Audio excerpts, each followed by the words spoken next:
The normal heart rate of an adult is 60 to 100 beats per minute. During emergencies, it can jump up to 130, clouding a person's judgment and hampering his or her ability to call for help, like forgetting emergency hotlines. Pure Force is a one-stop shop application for emergency response and rescue. Citizens can ask for help when caught in road accidents, fires, crimes, and even disasters. Compared to other rescue apps, one can use the Pure Force app even without signal or internet connection. It uses GPS coordinates to locate the victim. Our responding is volunteer. Volunteers tayo lahat. Hindi namin trabaho yung magpaparesponde kami tapos magpapabayad kami sa ambulance or even our airlift namin is free. Pure Force partners with local government units to comprehensively address emergency cases. For instance, if you are in an emergency case in Quezon City, your message will be received by the Pure Force Command Center. The Pure Force Command Center will then call the concerned local government unit to help you. The app is a huge boost, a loving help from the private sector. Gamechanger natin like yung sa app natin. Magpindot mo, emergency app mo, nasa kamay mo na. If yung pagbuhos ng pondo ng government and concentration nila nandun, marirespondehan mo lahat. The internet may be the information superhighway, but narrowing your search from a vast amount of data is tough. Google changed the game by introducing algorithms that arrange documents by relevance. So what did it mean for us ordinary mortals?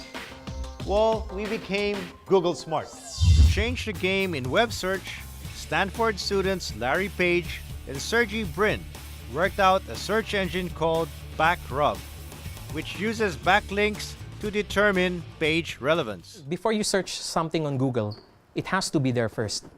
So that's the first step. So a search engine contains three important parts.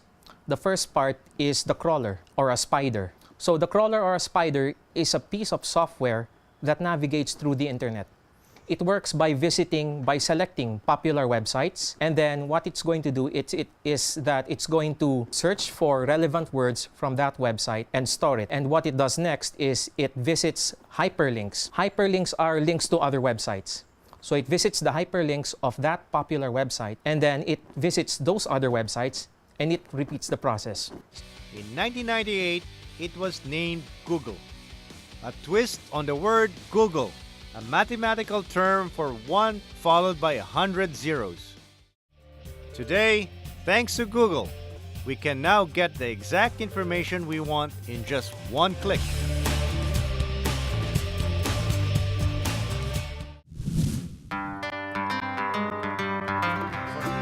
There's a Google site which is called Google Scholars. Doon po sa Google Scholars, nakikita po namin yung references from different universities, like let's say the University of the Philippines, na there's published theses na pwede po namin gamitin as a reference and as a guide. So doon po sa Google Scholars, imbis na pumupunta po kami sa ibang library, na-access po namin through our mobile phones and our PCs and laptops. With Google, students can now search and read about books that are not even available in the library yet. The internet provides us a wide array of updates on different fields, no? Especially in psychology. Pakaraming makukuha. Bakit? Kasi unlike the books, they have to be updated once in a while. Pero sa Google, no, every hour, every 5 minutes, pwedeng gumawa ng updates, pwedeng makita agad ng mga tao. Metro Manila has a wide array of restaurants and cafes. Due to the increasing number, competition is getting tighter. And businessmen realize that good food, great ambiance, and free Wi-Fi won't cut it anymore. The Laruan at Ibapa Cafe is just among the themed cafes and restaurants popping up around Metro Manila. The Laruan Cafe spreads the fun through tabletop gaming, toys, and Pinoy comics. Among the 9 co-owners of the cafe are members of the legendary Pinoy rock bands Kamikaze, and Parokya ni Edgar. Hilig rin kasi talaga namin. So, dati naman naglalaro talaga kami D&D, mga old school na board games. Tapos ano nga yung isa namin kaibigan kung gusto maging partner. So, game naman kasi maganda, tsaka gusto rin namin. When we conceptualize this, ako yung nag-suggest na kung pwede may comics. Ever since comic book reader talaga ako. Lalo na yung mga game boards. Wala eh. Anything to do with geekery and nandun ako eh. Want to unleash your inner Vincent van Gogh? Try visit Sip and Go in Libis, Quezon City. It's a premier sip and paint studio, the first of its kind in the Philippines. One of the first themed cafes is Barkin Blends in Katipunan, Quezon City. Barkin Blends has its human zone and the dog zone.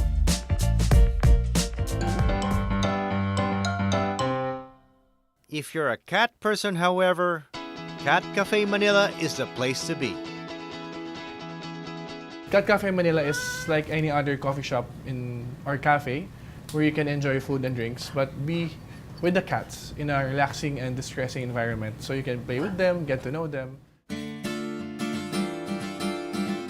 Combining business and their cat advocacy, they partnered with Cara for compassion and responsibility for animals. The cats in the cafe were rescued from abusive or abandoned environments. Also along the renowned food strip Maginhawa is the restaurant Kumabode of artist Jetro Rafael. He was diagnosed to have a bipolar disorder at a young age. And when medication failed him, he turned to food, eventually put up Van Gogh is Bipolar. Presently, Van Gogh is Bipolar is a safe haven. It's a sanctuary for the whole community, for the world, for people who are feeling lost, who are broken, who are ready to positively transform their lives. The restaurant is now known for its mood-altering food and ambiance. Jetro is not only able to make his guests feel better, but also help people with disability.